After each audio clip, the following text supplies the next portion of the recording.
Hello, welcome to Krafting Kitty. My name is Erin, and it's Friday, so it is time for Fridays with Fred. Yay! Okay, but first we have to do a little channel business. I have the stitch marker of the day from Miss Ellie Leva at Ellie Leva's Crafts and More. This is her Sugar Skull set, so let's see what it has in store. It's going to be awesome. You know it's going to be cute. Let's see. So I know we haven't seen a lot of these this week. Oh, that is cool looking. So this is it's kind of a creamy background. It's got a blue diamond on the forehead and it's got dollar signs for the eyes. There you go. Oops. Don't be shy. Come here. Where are you? There you go. No, don't do it again. Oh, you're doing it again. What's going on? Let's try this way maybe. Let's do it. Here we go. Oh, the battery's yelling at me already. Okay, here we go. Sugar Skull of the day. Super awesome. Okay. I'm going to go switch the battery. I shall be back in a mere moment. Let's get this on here. Hey, I am back. New battery. What are we talking about? Okay, Fridays with Fred. So, what is Fridays with Fred? Basically, I bought this book, Knitting the Neighborhood, the official knitting patterns of Mr. Rogers' Neighborhood. And I want to make it. I want to knit them all. Okay, take a deep breath.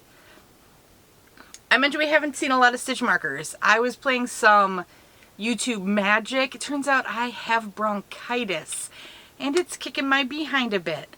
So, I apologize if I get a little breathless. I'm managing. I'm good. I got some medicine. We're good. But yeah. Been a little bit under the weather around here. So using some pre-filmed, splicing some things together to get you guys all the stuff. But feeling up to talking about Fred. So the pattern we're working on now is Daniel Striped Tiger Puppet, designed by Nikki Epstein. In my description box, I'll have a link to this book. It's the link to Amazon. Check around. I'm sure you can find it on sale or at discounts. Amazon has consistently been the highest priced. I bought this from VogueKnitting.com when they're having a 50% off sale. I often get emails from them that they're having 30 and 40% off sales. It's becoming that time of year where stores like to do deep cuts. If you're interested, I might keep an eye on Vogue Knitting. You never know. Oh, the other thing about this book. Each pattern has a named designer, but the book itself was curated by an editorial board, so there is no single author on the book. It's just a board. And yeah, also, I know I keep going back to this. The patterns in here are not the patterns that Mr. Rogers' mother used to knit his specific sweaters. They are replica patterns. And they are very, very good replicas. I mean, there's only so many ways to knit a raglan style cardigan, right? So, you get the effect you're looking for. Okay, so I'm knitting the Daniel Tiger Puppet. I'm using my whisk bag that I won from Dee at Dee's Creative Hands. I am using the pattern calls for the Lion Brand Gopher Fleece Sherpa yarn, which is a 7-weight. I have the Lion Brand Gopher Faux, which is a 6-weight. I used, they both ask for different needles. The pattern suggests a 10mm, a US 15. The yarn Gopher Faux suggests a US 13, which is a 12mm. No, because it would be smaller. I don't know, 9mm. 13 is a 9mm. Let me double check that. Yes, US 13 is a 9mm.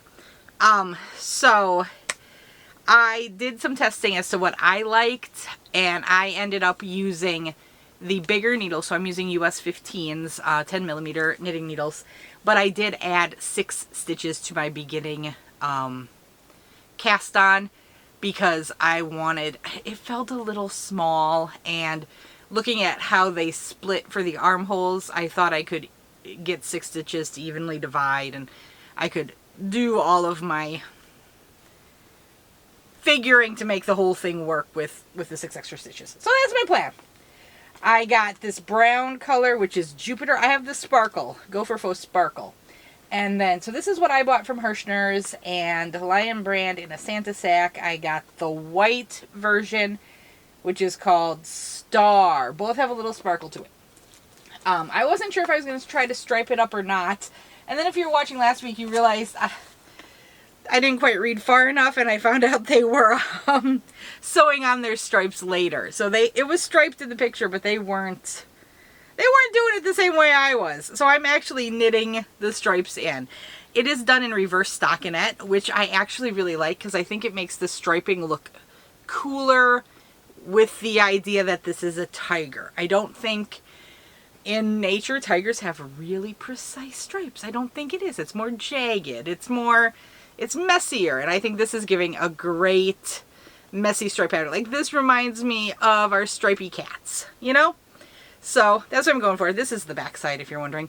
I did start trying to weave in some of the ends because they were getting excessive. So as you can see, I worked on this side and then kind of stopped there. It's going to be a work in progress. But I have worked it up to the point where I had to split for the armholes. And there it is. So there's one armhole. There's the... so I did read the pattern. You do sew it up the back. So this will be the tummy. So that's why I wasn't seeing a seam on the tummy of the picture if you were listening to me ramble on incoherently last week.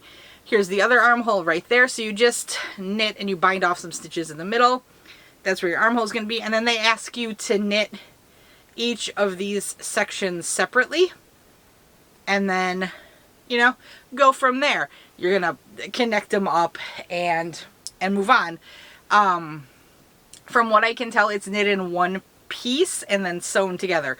So I'm not going to knit a separate head and sew it on or anything. I'm going to start shaping for the head, which is pretty cool. I'm liking that. I'm digging that. That's one of the things that scares me most about amigurumi. Sewing on all the pieces. So having this all as one will be awesome. So my goal for next week is to get those 3 sections done up and maybe joined, but I definitely at least want each of the 3 sections done. So like I was blabbing on, I was felled by bronchitis. We had parent-teacher conferences. I had to go run to the doctor, and then the sequel to Fourth Wing, Iron Flame, came out. And I'm not done with it. I'm about 1/3 of the way in. When I get sick and get head colds, I really can't read. So it's such a bummer because I love reading. But yeah, my eyes just can't take it. I'll get headaches and I just can't read for very long. So I'll talk more about it in my weekly roundup tomorrow. But again, it's kind of a fun, quick, easy read if you haven't gotten it. I read that apparently I got lucky. I pre-ordered from Amazon and mine came day of release. Apparently there's nightmares about Amazon pushing all of their shipping dates way back. Booksellers aren't getting their quantities that they ordered or that they were told they were going to get. Pre-orders are all messed up. A lot of people are getting damaged books and like misprints. There's one person that was saying that their entire copy was backwards, like upside down backwards, which is crazy. But I would keep that copy. That's going to be worth something. But yeah, my books were pristine, perfect, delivered on time. I mean, they were delivered at like 8 p.m. day of release, but I'm not going to complain about that. That came on the day it was supposed to come, and because I did the Amazon pre-order, I did get refunded down to their lowest purchase price, because what they'll do is, if you haven't pre-ordered books on Amazon, you pre-order them, and you say you'll pay whatever price it's at. And if the price decreases between the time you pre-order and the time the book is released, they will give it to you at the lowest price. So I got refunded like $13 on the book, which is awesome. I like it. Okay, I don't know why I'm rambling about that book right now. Like I said, I'll talk more about that tomorrow in my weekly roundup. And fingers crossed this bronchitis goes away soon. I'm feeling better today. You know, it's getting a little bit better every day. Of course, I went to the doctor yesterday, and we made the appointment early in the morning when I woke up, and it was like awful. And then it got steadily better through the day, and I was like, felt so bad because I went in and I wasn't coughing or anything. I'm like, it's like when you go to the mechanic with your car and it won't make the noise. And she's like, oh no, I get it. I can see you. You got something going on, and it's bronchitis. So anyway, we're moving ahead. We're doing things. It'll be fun. We do have a Poor Decisions tonight. We pre-filmed it and it's uploading as I speak, 21% right now. And yeah, so you will see us this evening, me and Brian. And yeah, like I said, Poor Decisions tonight, weekly roundup tomorrow. And we'll see where the rest of the week takes us. I really got to get that yarn review out. Oh well. Yeah, we'll see each other. We'll see each other. Have a wonderful day. Stay safe. Avoid these viruses and these weird things going on outside. It's that time of the year and it's no fun. And I've got a petri dish in the house. Going off to school, bringing home who knows what. Although I started coughing first in the house, so I'm not sure I can blame him. Okay, now I'm really going to say goodbye. Bye-bye!